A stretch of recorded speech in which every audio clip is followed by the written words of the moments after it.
Hello again and welcome.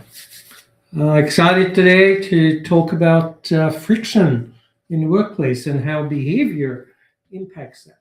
But before we get started, I want to make sure technology is working. If you can give me a thumbs up in the chat or tell us where you're watching from, and we will dive into that. And whilst we're waiting, quick up plug, if you like, about the book. Let me go back here. Right, my Leadership Intelligence Handbook, 196 different strategies covered in that. This is volume 1. Volume 2 is already in progress, so I'll update you on that briefly. And just as a reminder, the 4 parts of the book, we're now into part 4 of the book and chapter 4. So for every chapter in the book, I've done a webinar like this, and you can see the link on the site there. The 4 parts are really, understanding yourself, gauging and observing others, learning about others, but you need to start with yourself first. Then part 3 is about optimizing and refining your style of leadership to get the best results. Part 4, which is what we're doing at the moment, is about the systems, the processes that really empower people on your team or disempower them, as the case might be. And so we're dealing with those, and we're now into part 4, which is the focus on understanding where friction shows up in your workplace. And why that's important, and I will dive into that. It looks like everything is live and working. We have some people responded. Thank you. Welcome. Great. All right. So, without further ado, let's dive into this. The paradox really is about understanding processes, and we've talked about that in the past few sessions, and the reality of the obstacles that we might inadvertently put in place that stifle productivity or get in the way of getting the results. And there are times where you want to do that, and there are times where you want to reduce it. So we'll talk about both of those, okay? And just a quick reminder, the importance of this is, behavior always follows the path of least resistance. That's how our brain works. That's our survival mechanism. It's what our flight and fight mode is all about. Our frontal lobe kicks in.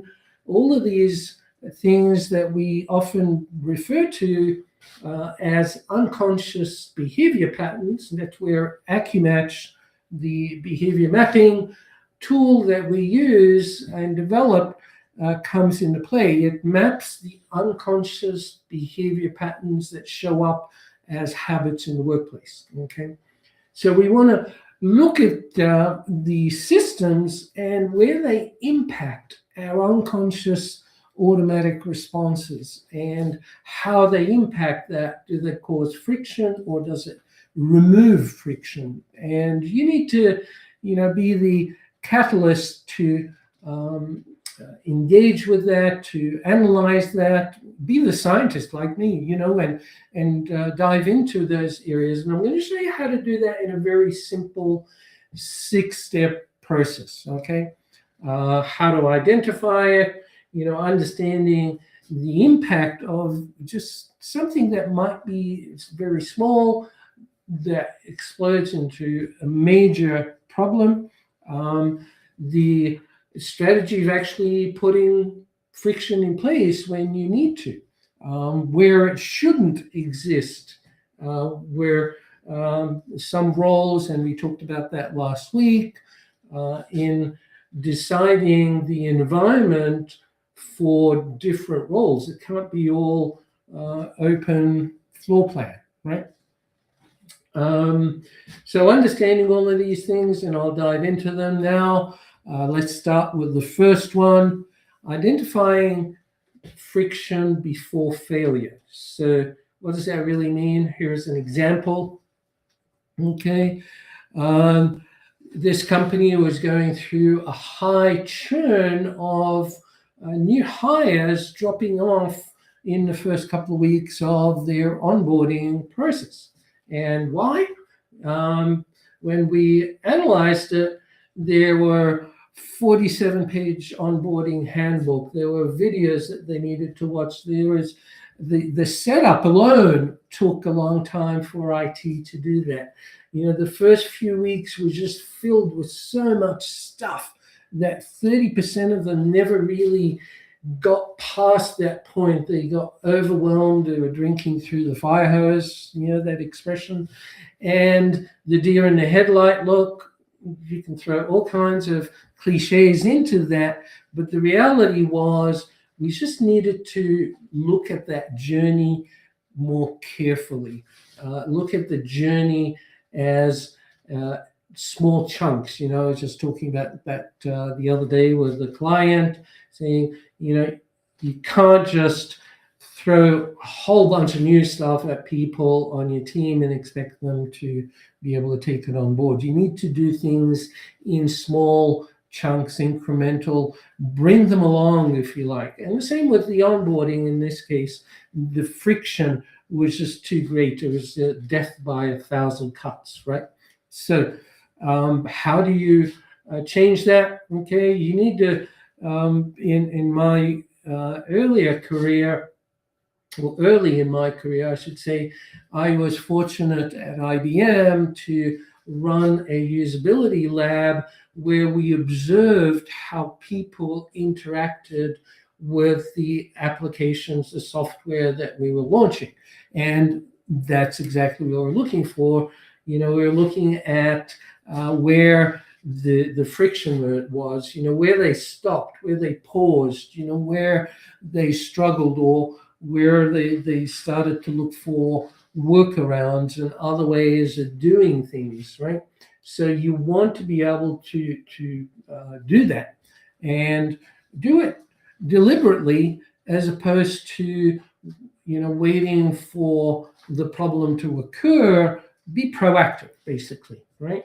Okay, so get in there and take a look at the areas that you're not hitting your KPIs, or they're just big curious questions around what's happening. Get curious and dive into understanding the friction that's in place that's getting in the way of that, right? Okay. Number two, you know, example of small things getting out of proportion. And I'm going to give you a quick tool on how to look at this. So in this example, you know, state-of-the-art CRM, I talked about that a few weeks ago. We've had people jump on board with our business platform and really struggle because of the number of clicks, and you know, they haven't really taken the time to look at the automation and the pipelines and all of that in order to make it seamless for the sales team. So what happens is you get situations like this where the number of interactions that were taking place to just update one entry was too great. 4 clicks, 50 records, multiply that by 200 days, 40,000 clicks, extra clicks. Of course, they were going to resist using that. So that's a friction point that you really need to address. And in this case, the friction destroyed the value and the benefit of having an amazing CRM or an amazing business system that we provided, right? So every extra step, it might seem trivial, and your team may not think it important until you look at the success rate, right? If you do a mathematical calculation, right, take friction times frequency times number of people, and you'll get a sense of the magnitude of the friction. Okay, and if you take also the time spent, this calculation just tells you how many times it happens. It doesn't actually also tie in the time. I think I want to redo this mathematical equation and put time as a factor in there, because then you can calculate just how much lost revenue, lost time that you have in your friction process. Here are some examples, right? The number of extra logins, maybe the system switching, jumping from one system to another. That's one thing we always try to eliminate by having everything on our BizDMP platform. Then everything works smoothly because it's all integrated and tied in there. And we can then spend time thinking about the behavior rather than the challenge of actually getting systems to talk to each other. Okay, so even searching for information, manual data entry, you can figure it out. But every role within your organization can be looked at that way. You want to also look at cross functions, right, as part of that friction. Okay, so here is an example of the opposite, where you might want to add friction in to reduce the cost of the impact. Here, the example, let me talk about that. E-commerce store, we're always trying to eliminate the number of steps that people take in order to buy, make it quick, make it easy. But in some instances, that can cause a problem. High return rates, the cost of drop off, the returns, the customer satisfaction, all of these things were being compromised by the speed. Okay, so by adding a please review your order, or in some cases waiting, or showing the delivery rate dates in the future, the return policies, all of these things are extra friction points that were deliberately put in place to deal with the high return rates, the speed of satisfaction. Sorry, wrong slide. Okay.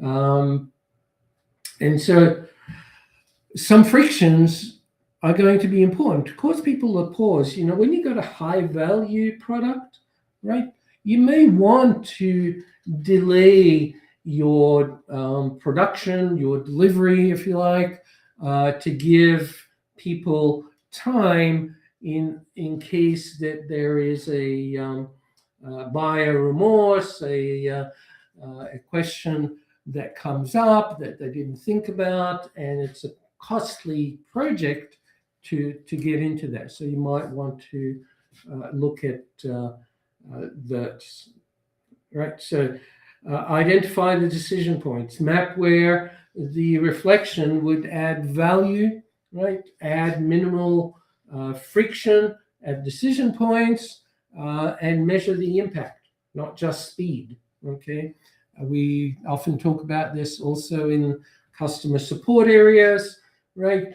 We often see companies focusing on speed, right, as opposed to quality, right? So looking at the friction points from a customer perspective would be valuable, right? If a customer, gets fobbed off fairly quickly, and they are put into a queue of another queue for another system, and they have to wait. Looking at all of these hoops that customers are jumping through from a customer support perspective, that could be a huge impact on client retention. Okay. So here's what I was just talking about, confirmation before sending mass emails, cool off period, the word I was looking for, right?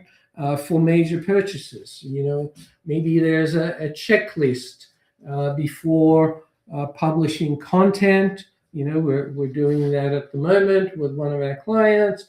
Review the steps, finalize things before doing that. So I'm going through these fairly quickly, as I've mentioned in some of the other sessions. These are really mini workshops that we run with organizations because an external perspective doing this with a client or with your organization is useful. So our coaches are trained in helping you do that. Okay. This is one I talked about a couple of weeks ago as well. Engineering versus sales versus customer support. Okay, so some functions can handle a open floor plan, for instance. I talked about that, right? So the noise is not a problem. Other functions where the noise can be very disruptive, like in engineering, all of those disruptions, questions, all of those can reduce effectiveness of someone in that role where they have to concentrate. And every time they get an interruption, whether it's a message on the screen or a Slack message, etc., all of these disruptions take 10, 15 minutes for someone to get back in the zone. So add that up throughout the year and just think of how much damage that's causing the success of those roles in those organizations.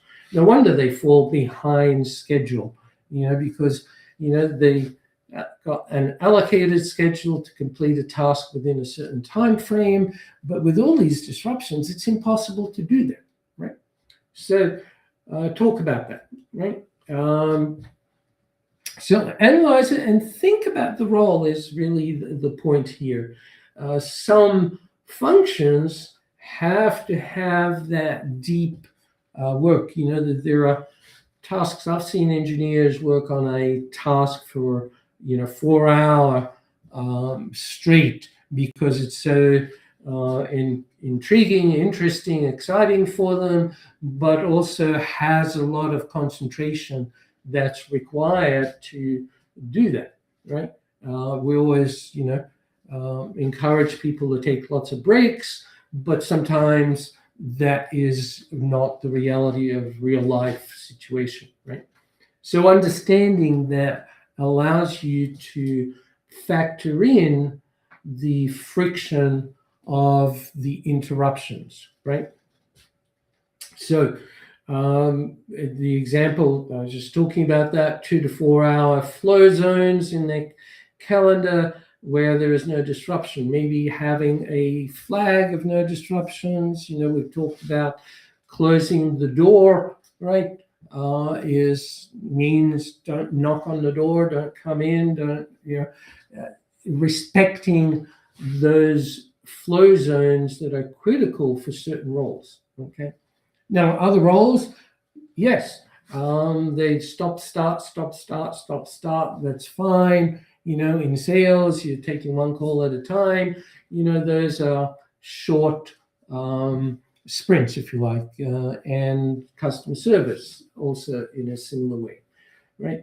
So understanding the role and the friction of different things is also important. Before you blame a function or a department or an individual look at these friction points. Look at the process. We talked about that a couple of weeks ago as well. Okay. Flow protection tactics. No meetings in the morning, for instance, as an example, or the focus mode. We're currently, my systems, everything is shut down from any disruption. I just click that on my Mac, and I'm in do not disturb mode for this period, for this session, right? Maybe different signs. You can give people different tools. It could be just putting a toy on the top of your workstation. A stuffed toy, maybe a monkey, one of those, the three wise monkeys, the one with ears, things like that. Have fun with it. Sorry, I get distracted. That was fun. All right, back here. So now we get into the outcomes, right? And the impact of friction on those outcomes. Or marketing funnel had a lot of traffic, but low conversion rate, right? And conversion rate kept dropping. A team kept optimizing messages and offers and sending stuff out, but the problem persisted despite all the efforts and changes that they put in place. Sounds familiar, right? We've been there, right? So the measurement gap. Team measured conversion, but not the client experience. So they were looking at,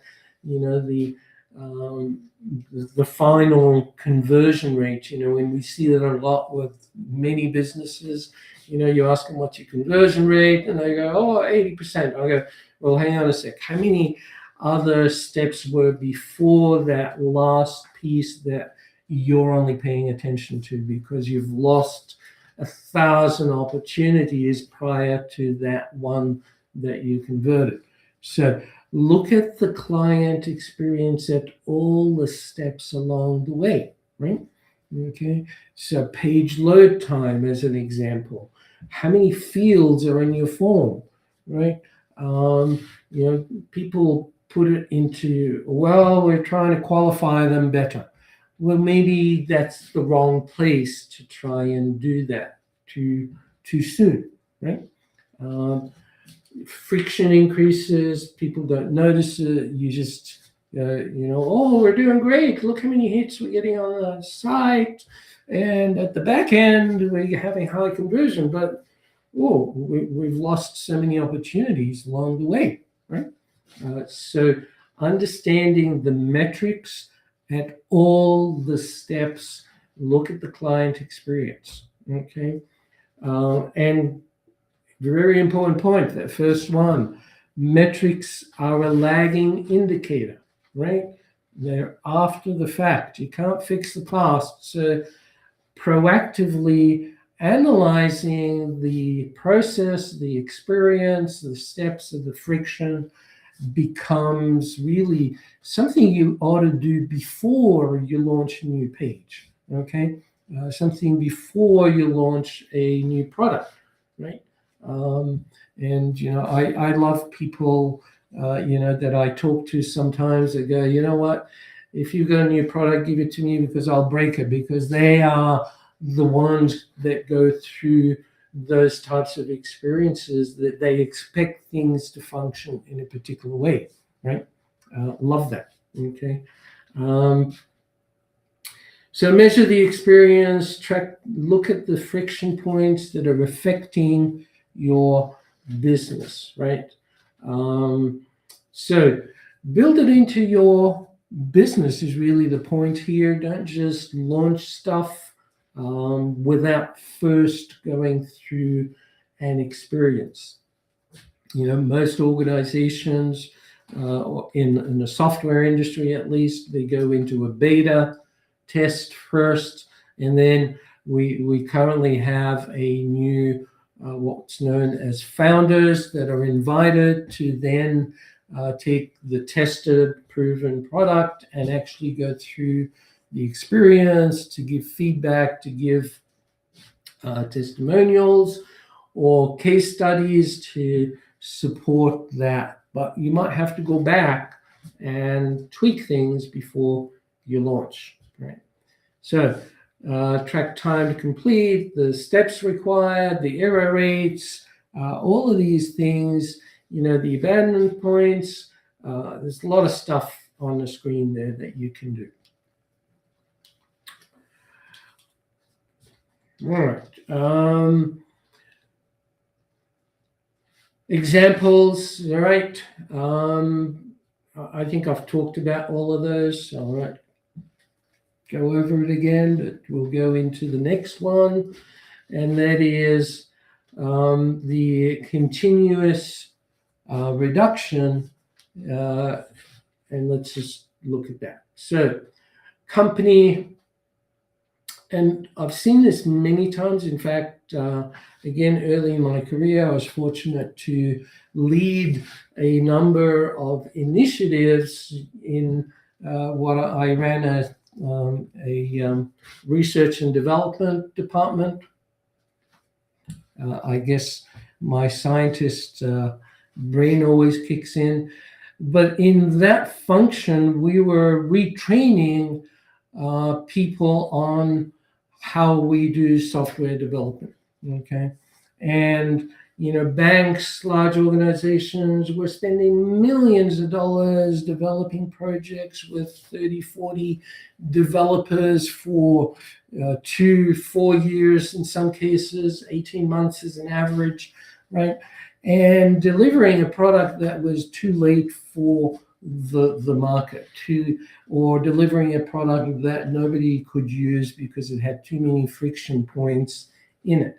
So our RAD approach was really to test and measure at many steps along the way, deliver one piece, show it to the client, get them to do a prototype, all of these little things that allowed us to learn and adjust and remove the friction points all along the way.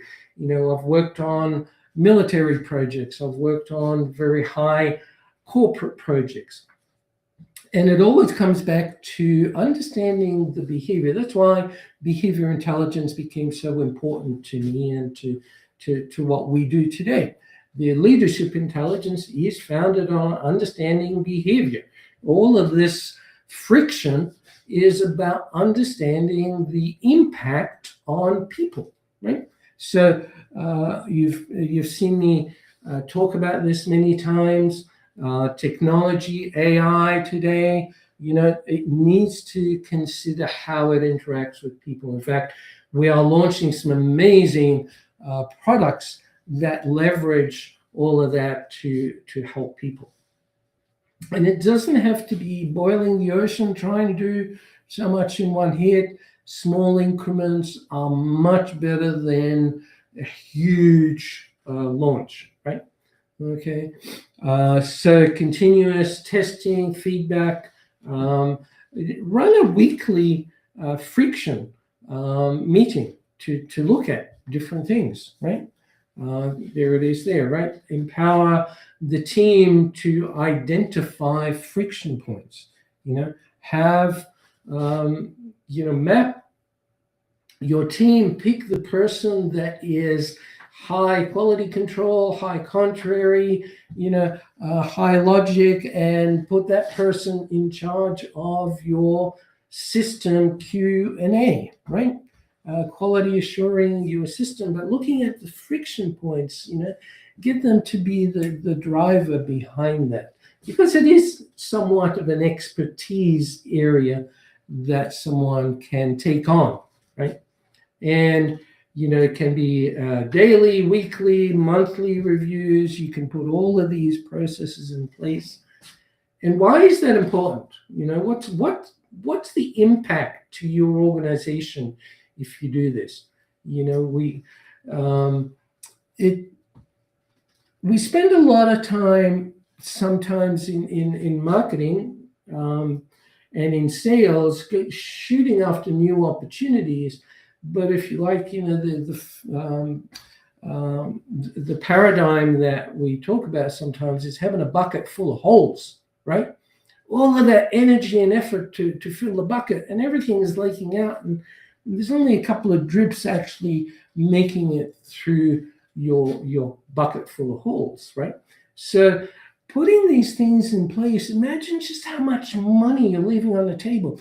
Imagine the revenue opportunity from less effort, because there is a lot of effort going into all of these things. If it's full of holes, then you're really wasting energy and not getting the maximum return on that. So that's why this is so important, guys. All right, wrapping it up. I've been trying to keep these under 30 minutes. I'm just going over a little bit, but we're at the end here. Your 6 steps, right?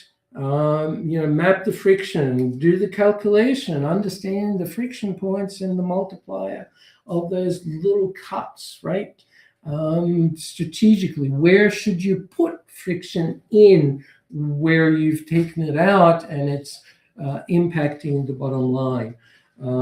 Which zones, which roles need that isolation, that protection from friction?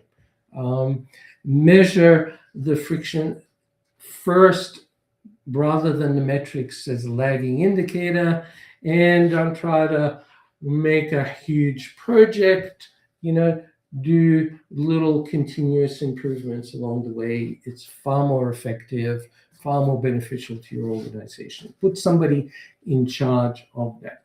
Okay, so your action items, and again, we do this in the workshops, to walk through the process as a user, as a client, put yourself into that role. The philosophy of the book, again, is really about understanding yourself so you can observe others. This is really what we're talking about, observing to optimize the approach, and to then activate it with the right measures in place, the right tools in place, right? So UGOA is something we are working with as an acronym: understand, gauge, observe, optimize, and activate. Okay, talk about that in future sessions. Next week, Chapter 5 of Part 4 of the book, aligning incentives with behaviors, not intentions. So we don't understand, we can't read minds. So intention is just a judgment. What we need to do is align incentives with behaviors. I'll talk about that. As usual, if you have questions, we'll be online looking for your questions. Thank you for joining me. Do log in biqorg.com/events, or email me if you have questions. And I look forward to seeing you next week. Take care, be safe, and have fun with this.